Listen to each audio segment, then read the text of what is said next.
Hey there, Meidas Canada viewers, resistors from all over the globe. Charlie Angus here. We're going to cut right to the chase. What the hell is going on with Trump's decision to invade Venezuela and kidnap President Maduro and his wife? Well, clearly Trump is sending a message. He's sending a message to Latin America. He's sending a message to Europe. He's sending a very clear message to Canada that the international rules-based order, the rules of law that were set up in the years following the horrific violence of the Second World War, well, that's all done with. This is now the age of the gangsters. This is the age of the shakedown. And Trump is sending a deliberate message to the United Nations that they better not stand in his way. Since coming to power, Trump has undermined again and again the notion of an international rules-based order.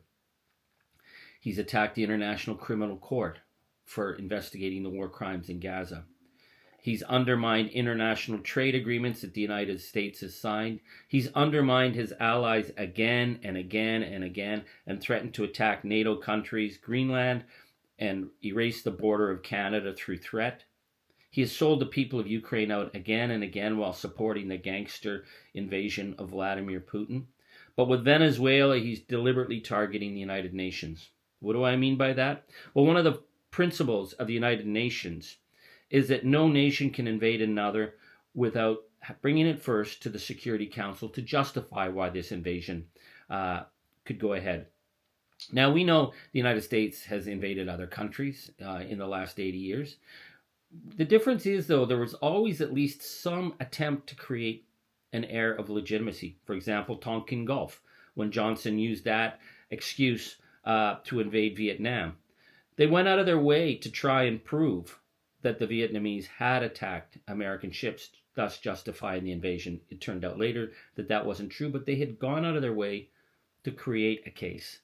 We see with the when they went into Panama to take out President Noriega, because in the case of Noriega, the United States established a long trail through the U.S. courts to justify their case, to claim that he was involved in racketeering and drugs, and to go after him on that basis after having established the legal cases for it.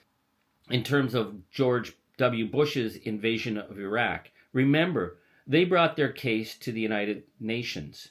The claims of weapons of mass destruction were bogus, but they took serious effort to prove it on the international stage and then put enormous pressure to get allies to support them, so that this wasn't a unilateral invasion by the United States, but certainly they had support of the UK and other countries. That was how they approached it then. But the difference is that Trump doesn't want allies now. He doesn't believe in allies. It undermines him, he thinks, because this is about the bandit nature of his government. So where we had, Johnson trying to prove the Tonkin Gulf excuse, what did we get from the attacks on those fishing boats and the killing of people in the waters, which is just high seas murder? We had Pete Hegseth and those grotesque Franklin cartoons shooting people from helicopters. There was no credible case. And what were the excuses? Well, first it was drugs, and then it was terrorism, and then it was just seizing ships on the high seas.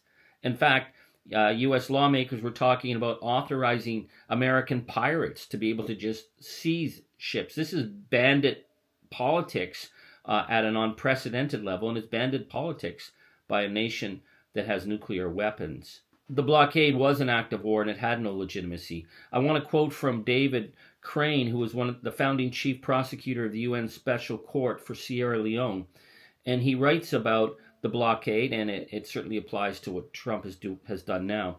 If the United States normalizes unilateral force, it signals to authoritarian leaders that aggression is once again an acceptable instrument of statecraft. This erodes the UN Charter's foundational principle that disputes must be resolved peacefully and that force is a last resort. The United States helped build the post-war legal order. It cannot selectively abandon it without consequence.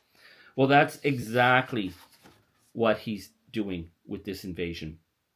We're also seeing that Trump is actively undermining other countries in Latin America, supporting the far right in Chile, supporting the far right in Argentina, undermining the government in Colombia. We see the United States is undermining democratic countries in Europe and supporting extremist far right parties. Canada needs now to understand the nature of this threat and to start working, particularly with our allies in Latin America, where we haven't had strong relations before. We need those strong relations now. We need the strong relations in Europe, in Australia, in Asia, with our democratic allies, because we have to recognize the nature of this threat. And I want to talk a bit also about how Trump is aligning himself with this new triumvirate of evil, Netanyahu, Putin, and Trump, because all three have deliberately undermined international treaties and the rules-based order that's in place to protect civilians and protect the sovereignty of nations.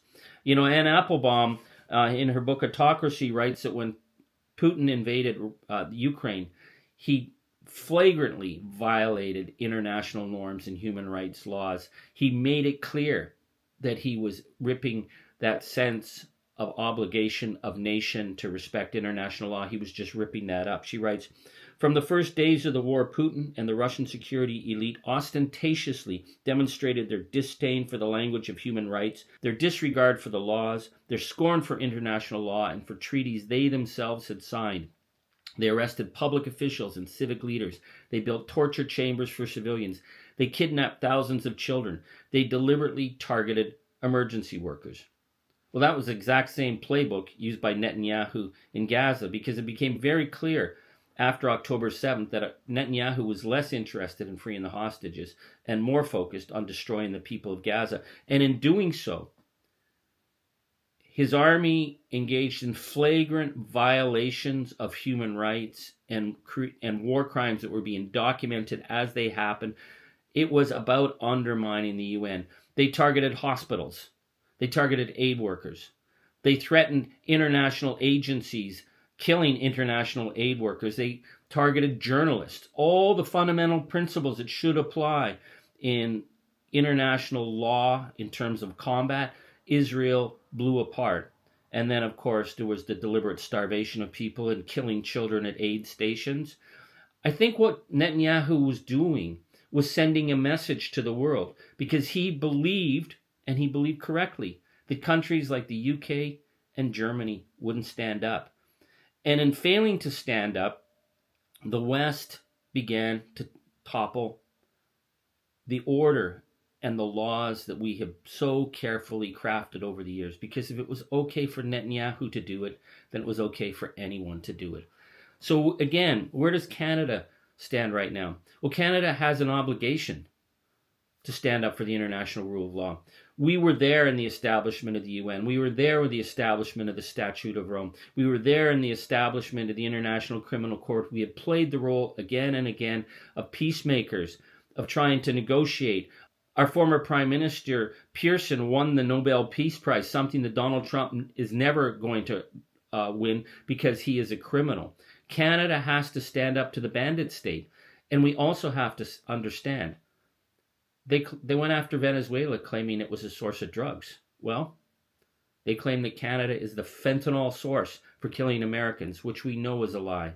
They said Venezuela was the source of terrorism. Well, we have people like Kash Patel of the FBI saying they have to defend the American-Canadian border because of the huge amount of terrorists coming from Canada. Another lie. Kristi Noem talking about the threat to American citizens from the Canadian border.